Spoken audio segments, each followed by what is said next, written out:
आप सभी को मेरा नमस्कार है मेरे भाई। देखो, सबसे पहली बात है ना सर कि आज की क्लास ना तो मेरे नाम ना तो तेरे नाम, ये क्लास आपके एग्जाम के नाम, क्योंकि सर आज की क्लास में महा इंपॉर्टेंट क्वेश्चन की हम चर्चा करने वाले हैं, जहां पे आपको मैथ भी रहेगा, फिजिक्स भी रहेगा, केमिस्ट्री भी रहेगा। यानी आज हम आपको मिक्स करके सवाल लेकर के आए, ठीक है सर। तो थोड़ी सी माफ करना सर, क्लास थोड़ा सा 2 दिनों से बंद था, लेकिन अब जो है ना सर वो आपका क्लास बंद नहीं रहेगा। और हो सके सर तो आपको शाम को 6 बजे भी आपका क्लास चलेगा, ठीक है। बाकी सर देखते रहना इसके साइंस क्लासेस, ठीक है सर। बाकी मजे मजे में पढ़ते रहना, सिलेक्शन को 4 चांद लगाते रहना। बाकी हम आपके साथ हमेशा खड़ा रहेंगे, ठीक है सर। ज़्यादा बातें ना करेंगे सर, क्योंकि आपको भी पता है सर कि आपका एग्जाम अब एकदम नज़दीक आ चुका है। आपके पास फालतू चीज़ों की टाइम नहीं है सर, तो हम भी फालतू आपका टाइम नहीं लेंगे, सीधे हम सवाल के ऊपर बातें करेंगे, ठीक है सर। आ जाना क्या कहता है, क्वेश्चन 1 नंबर क्वेश्चन की तरफ आना, ठीक है।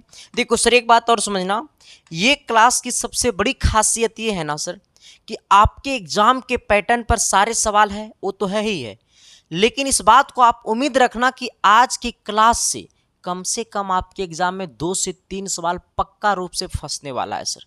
ये निश्चित रूप से तय रखना सर, क्योंकि आज की क्लास जो हमने सवाल लेकर के आया है ना, वो आपके लिए मॉडल पेपर से भी सवाल है, गाइड से भी सवाल है, क्वेश्चन बैंक से भी सवाल है। मतलब हम तीनों जगह से मिक्स करके सवाल आज हम आपके लिए लाए हैं, ठीक है।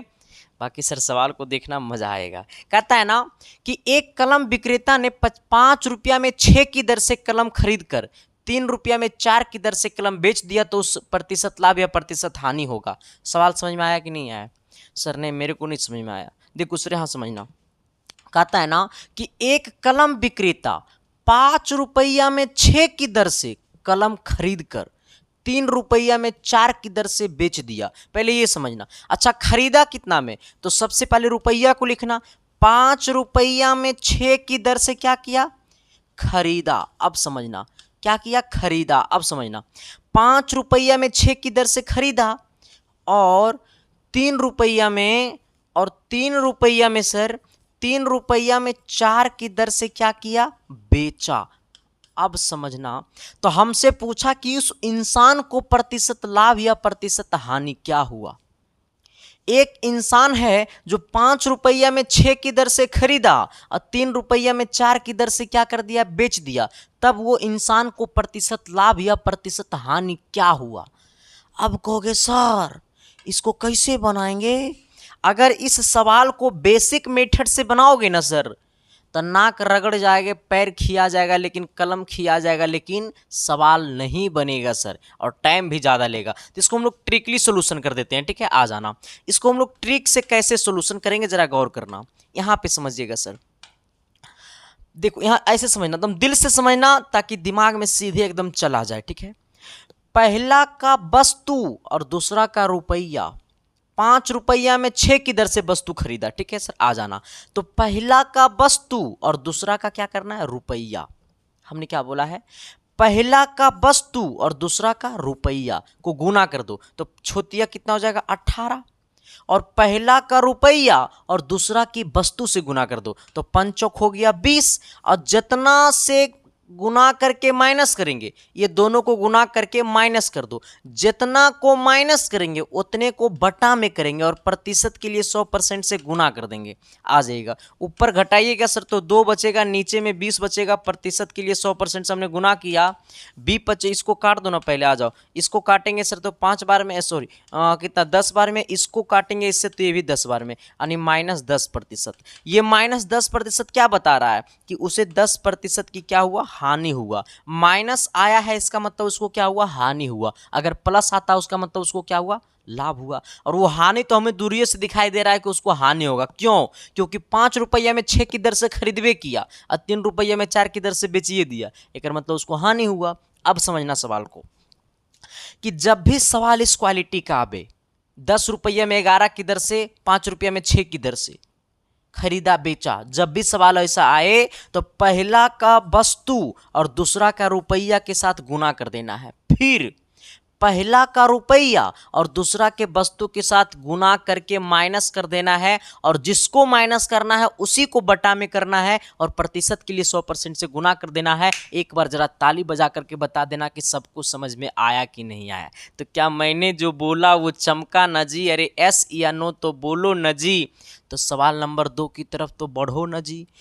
इतने लंबा सवाल देख के ना रे तू लोग ऐसे ही डर गया होगा कि है मास्टर साहब इतने लंबा लंबा सवाल हमसे ना बनी। काहे नु बनी बनी, वो कहेगा मम्मी पापा बनेंगे। आओ देखो इधर, सवाल लंबा है सर तो देख के डरना नहीं है। हम आपको सब कुछ पढ़ा चुके हैं, बाकी हम देखो सवाल को मिनटों में सोल्यूशन कैसे करते हैं। आ जाना। कहता है एक सौदागर ने कुछ गेंद 3 रुपया में 4 के भाव से खरीद कर 4 रुपया में 5 के भाव से बेची है, तो इस प्रकार उसे 16 रुपया का लाभ हुआ। बताइए कि सौदागर ने कुल कितनी गेंदें खरीदी और कितने प्रतिशत का लाभ हुआ। सबसे पहले ये समझना, एक सौदागर है जो 3 रुपया में 4 के भाव से क्या क्या खरीदा। 3 रुपया में 4 के भाव से खरीदा और 4 रुपया में 5 के भाव से बेचा है। कितना से? 4 रुपया में 5 के भाव से क्या किया है? बेचा है। ये हमें क्या किया है? तो ये हमारा खरीदा है। अब जरा सोचिएगा, और ये हमारा क्या क्या है? तो ये हमारा बेचा है। तब हमसे पूछा है कि उसे प्रतिशत लाभ हुआ है, 16 रुपया का उसको लाभ हुआ है। तो हमें पूछा है कि बताइए कि सौदागर ने कुल कितनी गेंदें खरीदी। सौदागर ने 3 रुपया में 4 के भाव से खरीदा और 4 रुपया में 5 के भाव से बेची है, तो इस प्रकार उसे 16 रुपया का लाभ हुआ। ये बता दिया है कि लाभ हुआ। तो कहता है बताइए कि सौदागर ने कुल कितनी गेंदें खरीदी और कितने प्रतिशत का लाभ हुआ। हमसे बोला सौदागर ने कुल कितने गेंद खरीदा और कितने प्रतिशत का लाभ हुआ। सबसे पहले हमको प्रतिशत लाभ निकालना है, तो प्रतिशत लाभ निकालने के लिए क्या करेंगे सर? पहला का वस्तु और दूसरा का रुपया के साथ गुना कर दो, तो हो जाएगा 4 चौक 16, एकदम 16 हो गया सर फिक्स। और पहला का रुपया और दूसरा के वस्तु के साथ गुना कर दो, तो 5 दिया 15 हो जाएगा। जिसको माइनस करेंगे उसी को बटा करेंगे, और परसेंटेज के लिए 100% से गुना कर देंगे। इसको घटाइएगा सर तो ऊपर में 1 बचेगा, 1/15 हो जाएगा, और परसेंटेज के लिए 100% से हमने गुना किया है। अब जरा इसको काटिएगा, 15 को काटिएगा 5 से सर तो 3 बार में कटेगा, इसको 5 से काटिएगा तो 20 बार में कटेगा, यानी ये हमारा हो गया 20/3%। यानी कहने का सेंस है 20/3%। तो इसको हम लोग ऐसे भी लिख सकते हैं 6 सही 2/3%, ऐसे भी लिख सकते हैं। अब समझना कि हमें 20/3% का क्या हुआ? लाभ हुआ। 20/3% का क्या हुआ? लाभ हुआ। अब पहले ये सोचो कि 20/3% लाभ किस में है? इसमें भी नहीं है, इसमें भी नहीं है। 20/3% का लाभ ऑप्शन नंबर बी में है, अब कहीं भी नहीं है। इसका मतलब जो 20/3% का लाभ ऑप्शन नंबर बी में हुआ, इसका मतलब 320 गेंद खरीदा होगा, तो वही हमारा ऑप्शन बी ये होगा। क्योंकि 20/3% इसमें भी नहीं है, इसमें भी नहीं है, इसमें भी नहीं है, तो ये वाला ऑप्शन तो ऐसा ही कट गया, ये वाला भी ऑप्शन ऐसा ही कट गया, ये वाला ऑप्शन ऐसा ही कट गया। और ये ऑप्शन में 20/3% है, तो गेंदों की संख्या हम कहाँ निकालेंगे? वैसा ही इसको सही कर देंगे। तुझको ना देखूं तो जी घबराता है। समझ में आया कि नहीं है? अरे लाभ आ गया हमारा 20/3%, तो 20/3% ना इसमें चमका, ना इसमें चमका, ना इसमें झलका, और जिसमें झलका तो उसी को आंसर कर देंगे। इसका मतलब 320 गेंद होगा। ठीक है सर, काहे को टेंशन लेना है? हमने तो आपको पहले ही बोला है सर, जब संदीप कुमार जिंदा है तो सिलेक्शन तुम्हारी कदमों में झुका के रहेगा। चलिए आते हैं सवाल नंबर कितना? 3 की तरफ। 3 नंबर क्वेश्चन, ना तो मेरे नाम ना तो तेरे नाम, ये सवाल आपके एग्जाम के नाम। हाँ सर। अच्छा, एक बात है आप सबको मैं बता देना चाहता हूं सर, जिन लोगों को इसका पीडीएफ चाहिए, जिन लोगों को ये वाला पीडीएफ चाहिए सर, तो इसके लिए ना आप पूरा लिख नहीं पाइएगा, तो इसके लिए ना आप अपने मोबाइल के टेलीग्राम में चले जाइएगा। ठीक है, और मोबाइल के टेलीग्राम में जाने के बाद सर्च में जाइएगा और सर्च में कीजिएगा संदीप कुमार ऑफिशियल। क्या सर्च कीजिएगा मेरे भाई? संदीप कुमार ऑफिशियल सर्च कीजिएगा। ठीक है, जैसे संदीप कुमार ऑफिशियल सर्च कीजिएगा ना, तो मेरा आईडी खुल जाएगा, और उसी आईडी को ज्वाइन करना सर, जिस आईडी में लगभग 15,000 से अधिक लोग जुड़े हुए हैं। ठीक है, वो मेरा ऑफिशियल आईडी है। तो संदीप कुमार ऑफिशियल आईडी को ज्वाइन कर लेना सर, ताकि वहाँ पे आपको सभी पीडीएफ मिलता रहेगा, ठीक है। फेक आईडी मत ज्वाइन करना, ठीक है। हाँ, आ जाना सर। जिनके दिल में दर्द है, तकलीफ है, कोई छोड़ के चली गई है, तो मेरा इंस्टाग्राम आईडी को फॉलो कर लेना। मेरा इंस्टाग्राम आईडी है संदीप-1842 और फॉलो नहीं करेगा नूरी, रात के सपना में आएंगे, तुम्हारे सिस्टम को खराब कर देंगे। कितना लोग कह रहा होगा कि देखिए लेते हैं मास्टर तू कैसे मेरा सपना में आता है। आइएगा सर। कहता है यदि कोई व्यक्ति एक वस्तु 480 रुपया में बेचने पर 20% का हानि उठाता है, तो उसे 20% का लाभ कमाने के लिए कितनी कीमत पर बेचनी चाहिए? ये बात को समझना पहले। हमें कहता है कि यदि कोई व्यक्ति एक वस्तु को 480 रुपये में बेचने पर, यानी कितना पर बेचा सर? तो 480 में बेचा। बेचा मतलब एसपी कितना हुआ? एसपी 480, और एसपी बोले तो विक्रय मूल्य, सेलिंग प्राइस। एक व्यक्ति एक वस्तु को 480 रुपये में बेचा, और जब 480 रुपये में बेचा उसका मतलब उसको क्या है? वो 480 हमारा विक्रय मूल्य है, और विक्रय मूल्य बोले तो क्या हमारा है? वो एसपी है। जब कहता है यदि कोई व्यक्ति एक वस्तु को 480 रुपये में बेचने पर 20% का लाभ हानि उठाता है, जब 480 में बेचा तो उसे हानि कितना हुआ सर? उसे हानि हो गया 20% का, ठीक है। तब कहता है कि जब वो व्यक्ति 20% लाभ उठाना चाहता है, जब वो व्यक्ति 480 रुपये में वस्तु को बेचा तो उसे हमारा 20% का क्या हो गया? हानि हो गया। अब वो व्यक्ति चाहता है कि हमें 20% लाभ कमाना है, तब हम वस्तु को कितने में बेचेंगे, है ना सर? आ जाना, तो कुछ नहीं करना है। एक फार्मूला होता है एसपी बट्टा 100 माइनस हानि प्रतिशत। अब देखो सर, ये हमारा हो गया एसपी। एसपी में हमारा हानि प्रतिशत 480 में बेचा तो उसे 20% का हानि हुआ। ये बराबर हो जाएगा एसपी बट्टा 100 प्लस लाभ प्रतिशत। हमने क्या बोला है कि एक व्यक्ति जो है सर किसी वस्तु को 480 रुपये में बेचा है तो उसे 20% का हानि हो गया। अब चाहता है कि हमें 20% लाभ पर बेचने के लिए एसपी कितना होगा, यानी कहने का सेंस है कि 20% लाभ में बेचेंगे तो ये वाला एसपी क्या होगा हमको ये बताना है। इस हानि पे हमें एसपी पता है 480, लाभ पे हमको एसपी नहीं पता है। हानि 20% हानि पे हमको 480 एसपी पता है, लेकिन 20% लाभ पे हमको एसपी नहीं पता है, तो वही निकालना है सर। आइएगा, ये वाला एसपी कितना है? तो 480 है, बटे में हानि 100 माइनस हानि प्रतिशत कितना है? तो 20 है, बराबर ये एसपी हमको निकालना है। 100 प्लस कितना लाभ प्रतिशत हमारा 20 है, यानी ये हो गया कितना? 480 और बटे में 80, क्योंकि ये 100 में से 20 घटेगा तो 80 बचेगा, और ये हो गया एसपी और बटे में कितना? 120। अब इसको उधर भेज दो सर। उसको जब उधर भेजेंगे तो हो जाएगा 480 गुने, इसको उधर भेजेंगे तो गुना में हो जाएगा 120, अब बट्टा में कितना है सर? 80, अब बराबर में क्या बच गया? एसपी। 80 में मामला फंसी, इसको इससे काट देना तो हो जाएगा 8 6 48, 6 बार में ये पूरे कट जाएगा, हो जाएगा 6 गुने 120, अब बराबर में कितना? एसपी। इसको गुना कर दो सर, 0 6 दूनी 12 का 2 और 6 कम 6 1 7, यानी कितना? 720। यानी कहने का सेंस है कि जब वो व्यक्ति 480 रुपया में किसी वस्तु को बेचा है तो उसको 20% का क्या हुआ? हानि हुआ। जब वो व्यक्ति किसी वस्तु को 480 रुपये में बेचा है तो 20% का हानि हुआ है।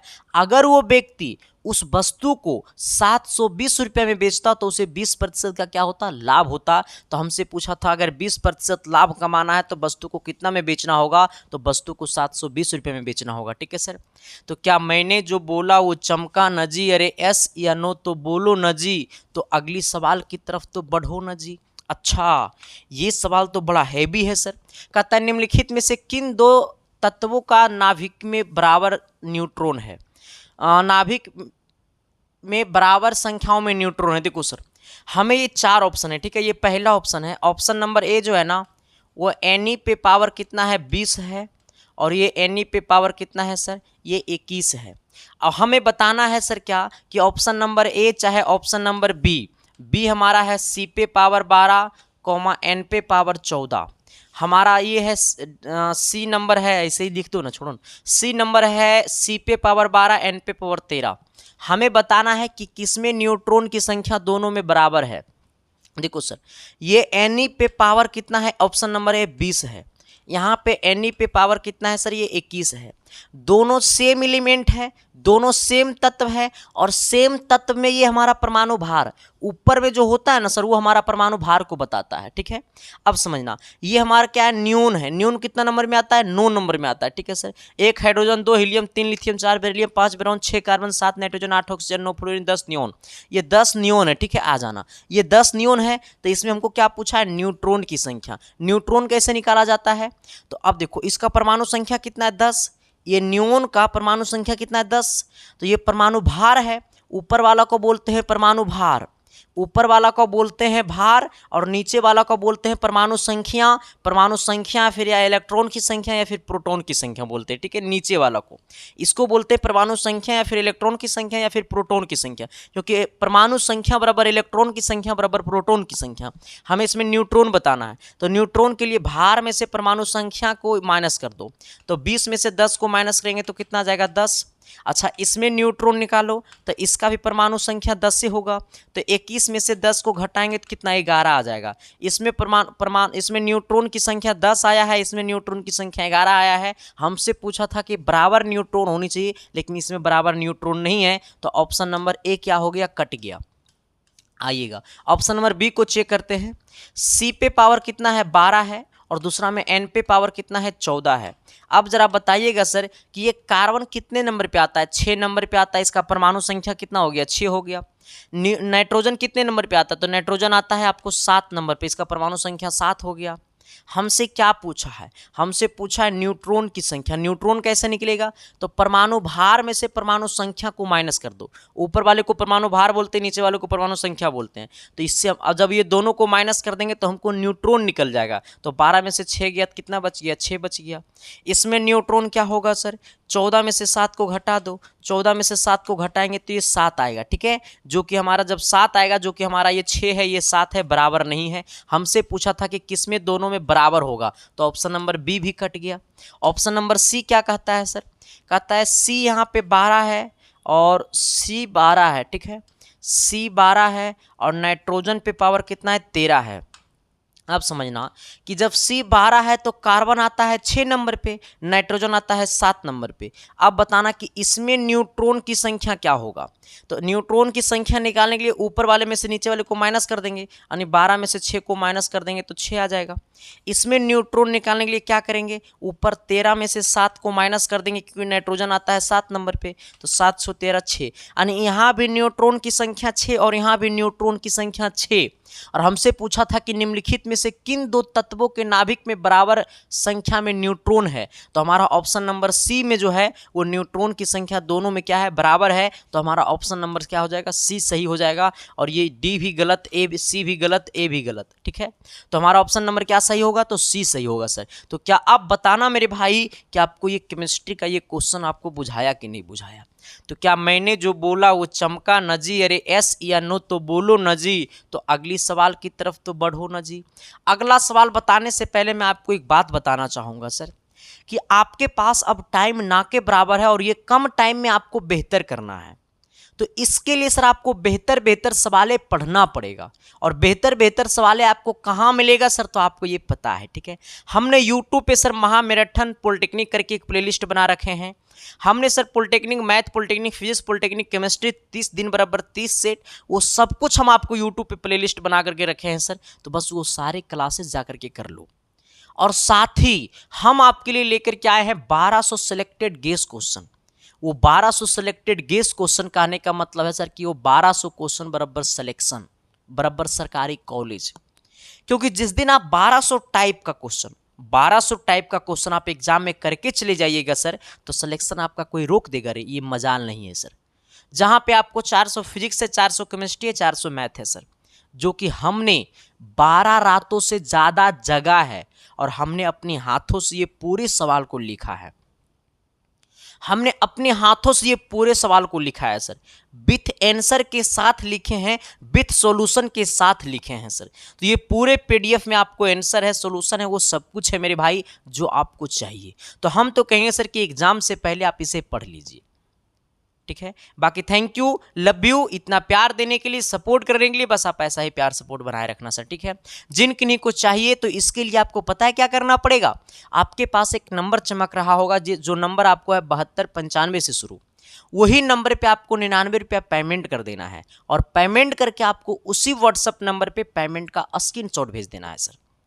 पेमेंट करके इसी नंबर पे 7295 वाला नंबर पे पेमेंट करके गूगल पे, पेफोन, पेटीएम, किसी भी तरह से और किसी से भी आप पेमेंट करवा सकते हैं। पेमेंट करके आपको 7295 वाला व्हाट्सअप नंबर पे ही पेमेंट का स्क्रीनशॉट भेज देना है। जैसे पेमेंट का स्क्रीनशॉट भेजिएगा तो मैसेज में लिख दीजिएगा कि मुझे पॉलिटेक्निक का गेस क्वेश्चन चाहिए। आपको मिनट भर के अंदर में इधर से ओके का मैसेज जाएगा और तुरंत आपको पीडीएफ मिनट भर के अंदर में आपके पास सेंड हो जाएगा। बाकी आप मजे मजे में पढ़ते रहना, सिलेक्शन को 4 चांद लगाते रहना। और दूसरी बात क्या है, दूसरी बात तो ये है ना सर कि अगर पेमेंट में किसी प्रकार की दिक्कत होता है तो ये व्हाट्सअप नंबर के 7295 वाला व्हाट्सअप नंबर के डीपी में क्यूआर कोड लगा हुआ, स्कैनर लगा हुआ, आप वहां पे डायरेक्ट उससे पेमेंट कर सकते हैं, ठीक है। चलिए बाकी आते हैं क्वेश्चन नंबर कितना 5 की तरफ। निम्नलिखित ईंधनों में से किसका कैलोरी मान सर्वाधिक है। देखो सर, हमसे पूछा निम्नलिखित ईंधन में से किसका कैलोरी मान सबसे अधिक है। किसका कैलोरी मान सबसे अधिक, देखो सर लकड़ी का नहीं है सर, इससे ज़्यादा एलपीजी का है सर, हाँ, लेकिन एलपीजी से भी ज़्यादा हाइड्रोजन गैस का है। हमसे पूछा निम्नलिखित ईंधनों में से किसका कैलोरी मान अधिक है, तो लकड़ी से पहले एलपीजी गैस आग पकड़ता है और एलपीजी गैस से पहले हाइड्रोजन गैस पकड़ता है। तो हमसे पूछा किसका कैलोरी मान अधिक है, तो सबसे ज़्यादा अधिक कैलोरी मान है किसका, हाइड्रोजन गैस का, ठीक है। चलिए आते हैं सवाल नंबर 6 की तरफ। कहता है ना कि जब सोडियम एसीटेट सोडा लाइम के साथ अभिक्रिया करता है, हमने क्या बोला है कि ये सोडियम एसीटेट किसके साथ अभिक्रिया करेगा सर, तो ये अभिक्रिया करेगा सोडा लाइम के साथ। किसके साथ, सोडा लाइम के साथ। सोडा लाइम के साथ अभिक्रिया करेगा तो क्या बनाएगा, जब सोडियम एसीटेट सोडा लाइम के साथ मिलता है तो क्या बनाता है, मेथेनॉल बनाता है या एथेन बनाता है या एथाइन बनाता है या मेथेन बनाता है, क्या बनाता है सर, जरा कमेंट बॉक्स में कमेंट कर देना। देखो सर, जैसे आपसे बोलेगा ना कि sodium acetate plus soda lime मिलेगा तो बनाएगा मेथेन। क्या बनाएगा सर, मेथेन। ये सवाल हम आपको बहुत बार पढ़ा चुके हैं, ठीक है। हमने क्या बोला है कि जब सोडियम एसीटेट सोडा लाइम के साथ अभिक्रिया करेगा, सोडियम एसीटेट सोडा लाइम के साथ जब अभिक्रिया करेगा तो बनाता क्या है, मेथेन बनाता है। इस बात को अपने दिल और दिमाग में बैठा लीजिएगा सर, ठीक है। आपसे पूछेगा कि सोडियम एसीटेट सोडा लाइम के साथ अभिक्रिया करता है तो बनाता क्या है, तो मेथेन बनाता है, जो कि ऑप्शन नंबर कहाँ है, तो आपका डी में है सर। सवाल नंबर 7, अरे बाबा क्या कहा थे जी, कहता है ना सर कि कौन सी विशेषता विद्युत संयोजी यौगिकों में नहीं पाई जाती है। देखो सर, आखिरकार में ये विद्युत संयोजी है क्या, हमें पहले ये पहचानना है। जब तक विद्युत संयोजी का गुण हमको नहीं पता चलेगा तब तक उसकी विशेषता के बारे में हम कैसे बताएंगे। सबसे पहले उसकी विशेषता हमको पता होनी चाहिए ना सर, तभी तो ये ऑप्शन हम सिलेक्ट कर पाएंगे। हमसे पूछा है कौन सी विशेषता विद्युत संयोजी यौगिकों में नहीं पाई जाती है। कौन सी विशेषता है, ये 4 ऑप्शन में से कौन सी विशेषता है जो विद्युत संयोजी यौगिक में नहीं पाई जाती है। सबसे पहले ये समझना, हमें कहता है कि इनके गलनांक तथा क्वथनांक अधिक होते हैं। हमें बोला है कि विद्युत संयोजी यौगिकों में नहीं पाई जाती है, मतलब वो कौन सा गुण है जो नहीं है, इनके गलनांक और क्वथनांक अधिक होते हैं। विद्युत संयोजी यौगिक का रियल में गलनांक और क्वथनांक अधिक होते हैं, तो ये वाला कथन क्या है सर, सही है। लेकिन हमसे पूछा है जो नहीं पाया जाता उसको बताना है। ये ध्रुवीय यौगिक होते हैं, सही बात है। विद्युत संयोजी यौगिक जो होते हैं वो ध्रुवीय यौगिक होते हैं, वो एकदम बिल्कुल सही है। जल में विलय होते हैं, बिल्कुल सही है सर। विद्युत संयोजी यौगिक होते हैं जो जल में विलय होते हैं, लेकिन विद्युत के कुचालक नहीं होते हैं, ये विद्युत का सुचालक होते हैं। हाँ, हमें पूछा कि कौन सी विशेषता विद्युत संयोजी यौगिक में नहीं पाई जाती है, तो विद्युत संयोजी जो होता है वो विद्युत का क्या होता है, सुचालक होता है। लेकिन यहाँ पे लिखा है कि क्या विद्युत संयोजी यौगिक विद्युत का कुचालक होता है, नहीं सर, ये कुचालक नहीं सुचालक होता है। तो हमको गलत ऑप्शन चुनना था, क्योंकि कहा है कि कौन सी विशेषता विद्युत संयोजी यौगिक में नहीं पाई जाती है, तो ऑप्शन नंबर डी जो है सर वो नहीं पाया जाता है। ये वाला गुण जो है सर वो विद्युत संयोजी यौगिक में नहीं पाया जाता है, तो इसलिए हमारा ऑप्शन नंबर क्या होगा, डी सही होगा। इनकी गलनांक और क्वथनांक अधिक होते हैं, सही बात है। इनके ये ध्रुवीय यौगिक होते हैं, सही बात है। ये जल में विलय होते हैं, सही बात है। लेकिन विद्युत के कुचालक नहीं होते, ये विद्युत का सुचालक होते हैं, तो ऑप्शन नंबर आपका क्या हो जाएगा, डी हो जाएगा। चलिए आते हैं सवाल नंबर कितना, 8 की तरफ। ये 8 नंबर क्वेश्चन, तेरे नाम है दम तो लगा दो जोर, देखिए जीतता है बाजी कौन। सवाल बड़ा कंटाफ है सर, इस सवाल के बारे में जितना सोचोगे उतना कम पड़ जाएगा सर। इस सवाल के बारे में जितना बोलेंगे सर उतना कम पड़ जाएगा, क्योंकि सवाल एकदम बेहतरीन है सर। सवाल के बारे में जितना बोलेंगे उतना कम पड़ेगा, हम तो आपको पहले ही बोले हैं। कहता है एक इंजन की समर्थ 30 किलोवाट है। समर्थ का मतलब समझता है, ये इंजन का समर्थ, ये समर्थ का मतलब होता है शक्ति। एक इंजन का जो शक्ति है मेरे भाई, क्या शक्ति बोले तो पावर है। एक इंजन का जो शक्ति है वो हमारा कितना है, 30 किलोवाट है। 30 किलोवाट है सर, ठीक है।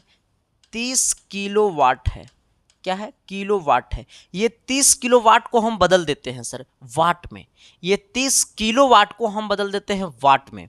जब ये 30 किलोवाट को बदलेंगे वाट में, तो 30 में से 1000 से गुना कर देंगे, तो ये किस में बदल जाएगा, वाट में बदल जाएगा। यानी हमारा शक्ति जो है वो 30,000 वाट है।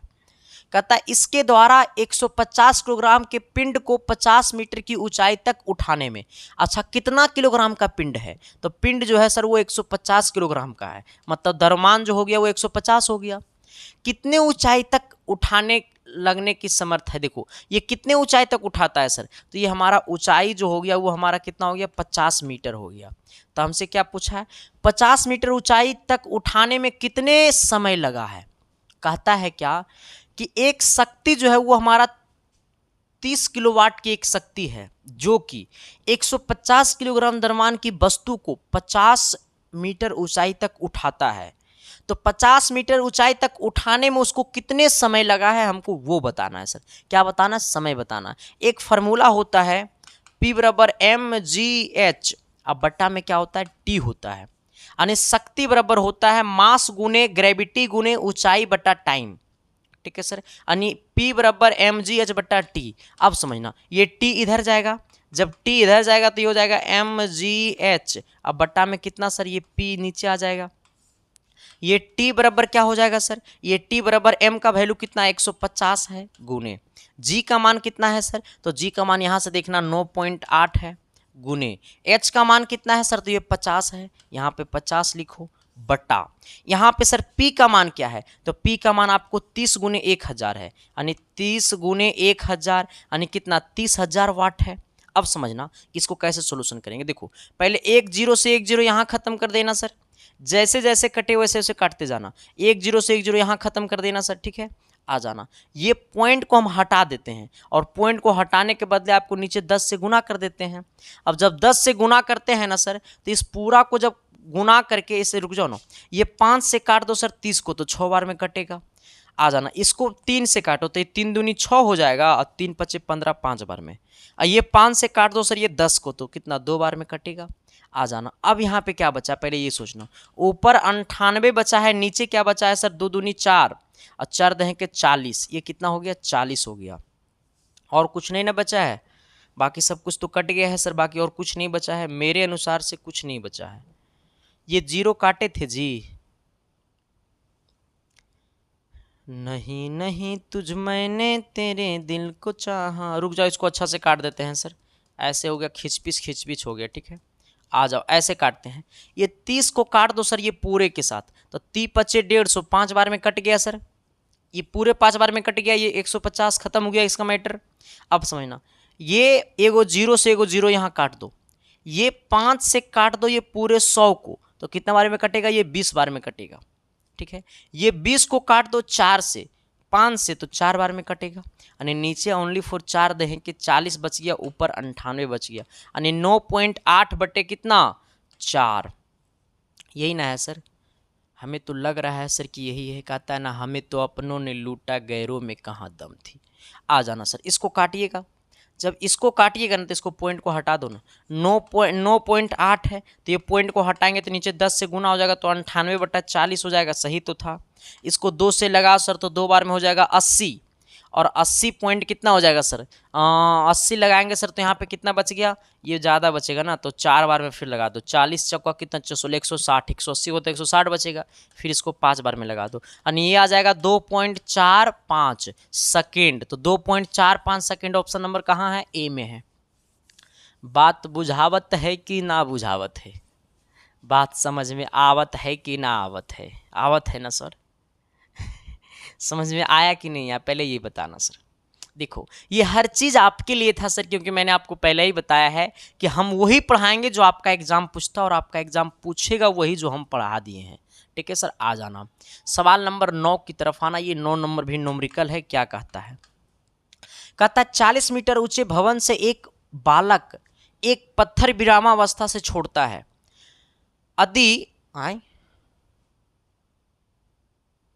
यदि जी का मान, भाई रुको तो सवाल कुछ गड़बड़ हो गया क्या, 9 नंबर सवाल है ना। यदि जी का मान, यदि ये जी का मान है, ठीक है, यदि ये जी का मान 9.8 मीटर प्रति सेकंड हो तो पत्थर की चली जमीन से टकराने के समय होगी क्या। देखो सर ऐसे समझना सवाल को कि 40 मीटर ऊंचे भवन से एक बालक एक पत्थर विरामावस्था से छोड़ता है। मेरी बातों को ऐसे समझना, यहाँ पे सर एक घर है, ठीक है, ये घर की ऊंचाई जो है सर वो कितना है, 40 है। ये घर की ऊंचाई कितना है सर, तो ये घर की ऊंचाई 40 है। यहाँ पे मान लो एक बालक है, मान लो मैं ही हूँ, ठीक है सर। ऊपर से मैंने एक पत्थर अभी पकड़े हुए हैं इस प्रकार से, ऊपर में हमने एक छत पे छज्जा पे लटक के हमने एक पत्थर ऐसे पकड़े हुए हैं। जब वो पत्थर को पकड़े हुए हैं तो वैसे केस में वो पत्थर अभी विरामावस्था में है, और जब वो पत्थर विरामावस्था में है तब हम पत्थर को छोड़ दिए हैं। जब हम पत्थर को पकड़े हुए थे तो वो पत्थर विरामावस्था में था, इसका मतलब उसका प्रारंभिक वेग क्या हो जाएगा, 0। हम पत्थर को पकड़े हुए थे तभी ना पत्थर को छोड़े हैं, तो वो पत्थर विरामावस्था में था, उसका मतलब वो u बराबर 0 हो गया। ठीक है सर, अब समझना, जबकि हमारा g का जो मान है सर, हमारा जो g का मान है वो कितना दिया हुआ है, 9.8। अच्छा अब समझना, 40 मीटर ऊंचे भवन से एक पत्थर, अब सोचना कितना मीटर, 40 मीटर ऊंचे भवन से, हमें ऊंचाई कितना है तो 40 है। हमें कहता है पत्थर की चाल जमीन से टकराने के समय होगा क्या, यानी कहा है ना कि पत्थर की जो चाल होगा वो जमीन से टकराते समय क्या होगा। हमने पत्थर को ऊपर से छोड़ा है तो वो जमीन पे गिरेगा, जब वो जमीन पे पत्थर इस प्रकार से आ रहा होगा नीचे तो वो फिर नीचे जमीन पे टकराएगा, जब वो पत्थर जमीन पे टकराएगा तो वहाँ पे उस कंडीशन में उसका चाल क्या होगा, यानी उसका चाल बोले तो उसका अंतिम वेग क्या होगा, अंतिम वेग बराबर वाट। आ जाना सर, एक फार्मूला होता है v स्क्वायर बराबर you square plus 2as, v square बराबर यू स्क्वायर प्लस 2as। आ जाना, v स्क्वायर बराबर यू स्क्वायर प्लस 2 गुने a का मान g और गुने s बोले तो h। a की जगह g ले लेना क्योंकि एक्सीलरेशन ड्यू टू ग्रेविटी, तो ये ग्रेविटी है, s हमारा दूरी है तो यहाँ पे h ले लेना ऊंचाई। v का मान हमको निकालना है, v स्क्वायर बराबर u का मान 0 है, u का मान तो यहाँ पे 0 है, प्लस 2 गुने g का मान कितना है तो 9.8 है, गुने h का मान क्या है तो h का मान हमको 40 है, यहाँ पे 40 को पुट कर दो, ये v स्क्वायर बराबर क्या हो जाएगा, इसको गुना कर दो, 9.8 है तो इसको पॉइंट हटा दो तो नीचे में 10 हो जाएगा सर, ये 10 से काट दो 40 को तो 4 बार में कट जाएगा सर, 98 को 4 से गुना कर दो फिर 200 गुना कर दो तो 729 आ जाएगा। कितना आ जाएगा, 784 आ जाएगा सर, 784 आएगा। ठीक है, 700 कितना 84, यानी कहने का सेंस है v बराबर रूट अंडर 784, तो v का मान क्या हो जाएगा सर 28, कितना हो जाएगा 28, यानी v का मान कितना हो जाएगा 28। हमारा जो अंतिम वेग होगा वो हमारा 28 मीटर प्रति सेकेंड होगा। ठीक है, बात समझ में आया कि नहीं आया। तो क्या मैंने जो बोला वो चमका न जी, अरे एस या नो तो बोलो न जी, तो अगले सवाल की तरफ तो बढ़ो न जी। अगला कहता है ना सर कि एक दूरदृष्टि दोष से पीड़ित व्यक्ति स्पष्ट नहीं देख सकता है कौन सी वस्तु। जिस इंसान को दूरदृष्टि दोष होगा, मेरी बातों को समझना, जिस इंसान को दूरदृष्टि दोष होगा तो वो दूर की वस्तु देख सकता है लेकिन पास की वस्तु दिखाई नहीं देगा। हमने क्या बोला है, कहता है क्या कि एक दूरदृष्टि दोष से पीड़ित व्यक्ति स्पष्ट नहीं देख सकता है कौन सी वस्तु। जिस इंसान के आंख में दूरदृष्टि दोष होगा तो वो व्यक्ति दूर की वस्तु को दिखाई देता है उस व्यक्ति को, लेकिन पास की वस्तु दिखाई नहीं देता है। और जब इंसान को दूरदृष्टि दोष होता है तो उसको खत्म किया जाता है उत्तल लेंस से। कौन लेंस से सर? उत्तल लेंस से। जिसकी क्षमता क्या होती है मेरे भाई? तो उत्तल लेंस का जो क्षमता होता है वो धनात्मक होता है, मतलब पॉजिटिव होता है। हमसे पूछा एक दूरदृष्टि दोष से पीड़ित व्यक्ति स्पष्ट नहीं देख सकता है, निकट की वस्तुओं को स्पष्ट नहीं देख सकता है। ऑप्शन नंबर क्या हो जाएगा? ए हो जाएगा। जिस इंसान को दूरदृष्टि दोष रहेगा तो वो व्यक्ति दूर की वस्तु को देख सकता है, लेकिन पास की वस्तु को नहीं देख सकता है। जिस इंसान को दूरदृष्टि दोष रहेगा तो वो व्यक्ति दूर की वस्तु को ही देख सकता है, लेकिन पास की वस्तु को नहीं देख सकता है। यानी हमारा ऑप्शन नंबर क्या हो जाएगा? तो ए हो जाएगा। फिर कहता है दूर की वस्तुओं को नहीं, गलत बात। कहता है ए और बी दोनों गलत बात। किसी भी स्थिति पर रखी वस्तु को देख सकता नहीं, गलत बात। ठीक है। यानी कहता है एक दूरदृष्टि दोष से पीड़ित व्यक्ति स्पष्ट नहीं देख सकता है कौन सी वस्तु को। जिस इंसान को दूरदृष्टि दोष होगा तो वो व्यक्ति दूर की वस्तु को देख सकता है, लेकिन निकट की वस्तु को दिखाई नहीं दे सकता उसको, नहीं हमारा निकट की वस्तु को। दूरदृष्टि दोष को खत्म करने के लिए हमें उत्तल लेंस का यूज किया जाता है, जिसकी क्षमता जो होता है वो धनात्मक होता है। अब यहाँ पे सवाल होता कि निकट दृष्टि दोष से पीड़ित व्यक्ति को स्पष्ट नहीं देख सकता है कौन सी वस्तु। निकट दृष्टि दोष से पीड़ित व्यक्ति स्पष्ट नहीं देख सकता है कौन सी वस्तु। निकट दृष्टि दोष में निकट की वस्तु को देख सकता है, लेकिन दूर की वस्तु को नहीं देख सकता है। निकट दृष्टि दोष में वो निकट की वस्तु को देख सकता है, लेकिन दूर की वस्तु को नहीं देख सकता है। ऐसे केस में उसको खत्म करने के लिए अवतल लेंस का इस्तेमाल करना पड़ता है, जिसकी जो हमारा क्षमता होता है वो ऋणात्मक होता है।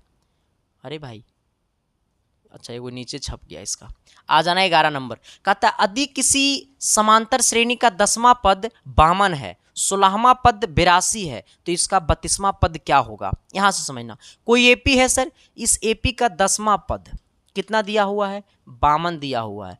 फिर हमें 16वां पद कितना दिया हुआ है? 82 दिया हुआ है। हमसे पूछा 32वां पद क्या होगा। देखो कुछ नहीं करना है, सबसे पहले ये 10वां पद है तो 10वां पद है सर, nवां पद का फॉर्मूला क्या होता है? a + n - 1 × d। जहां पे n है तो वहां पे n-1 करते हैं, जहां पे 10 है तो 10 - 1 करेंगे, यानी 9d हो जाएगा। यानी a + कितना? 9d अब बराबर कितना? 52। इसको समीकरण 1 बोल देना। इसको बोलेंगे a + कितना? 15d बराबर कितना? 82। इसको समीकरण 2 बोल देना। ये दोनों समीकरण को कर दो माइनस। समीकरण 1 और समीकरण 2 को क्या कर दो? माइनस। आ जाना सर। समीकरण 1 और समीकरण 2 को क्या कर दो? माइनस। समीकरण 1 कितना है? a + कितना? 9d बराबर कितना? 52।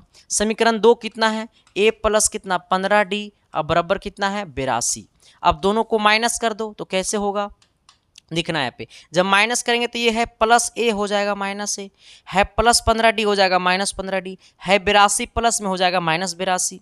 ये a प्लस में और a माइनस में कट गया, ये 9d और ये -15d, तो बचेगा -6d, क्योंकि -15d में से 9d घटाएंगे तो -6d बराबर। इसको घटा दो। ये यहाँ पे 2 में से 2 गया 0, 8 में से 5 गया तो 3 बच गया, यानी -30 हो गया।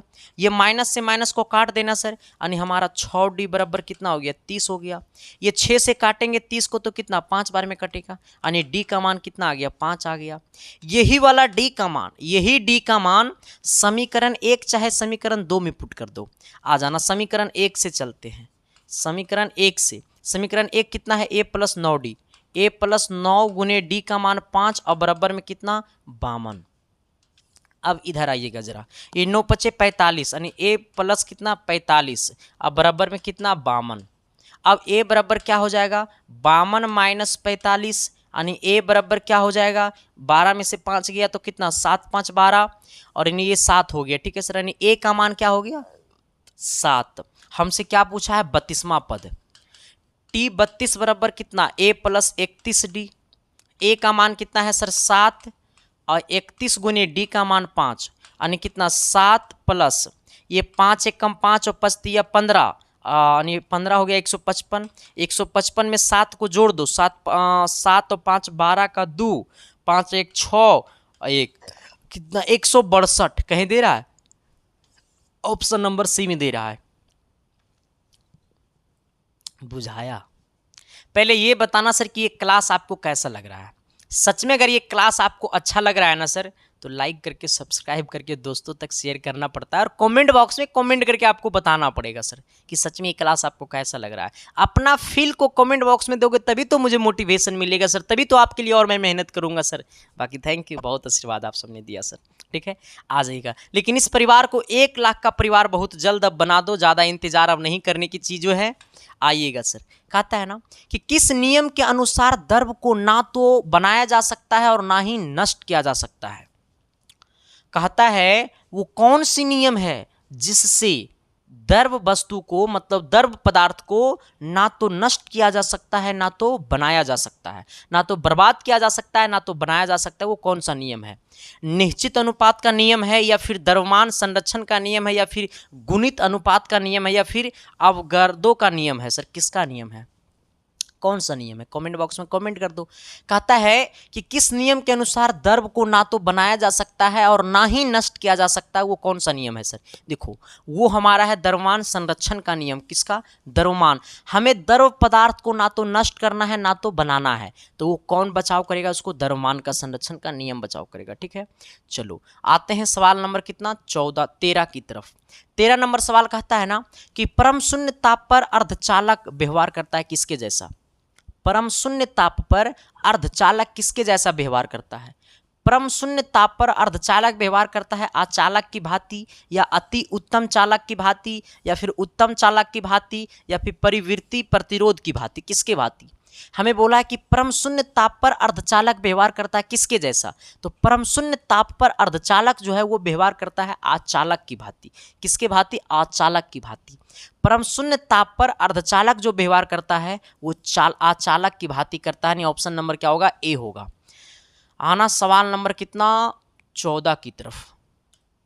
कहता है एक गैस सूत्र COX का होल 2, यही ना है सर?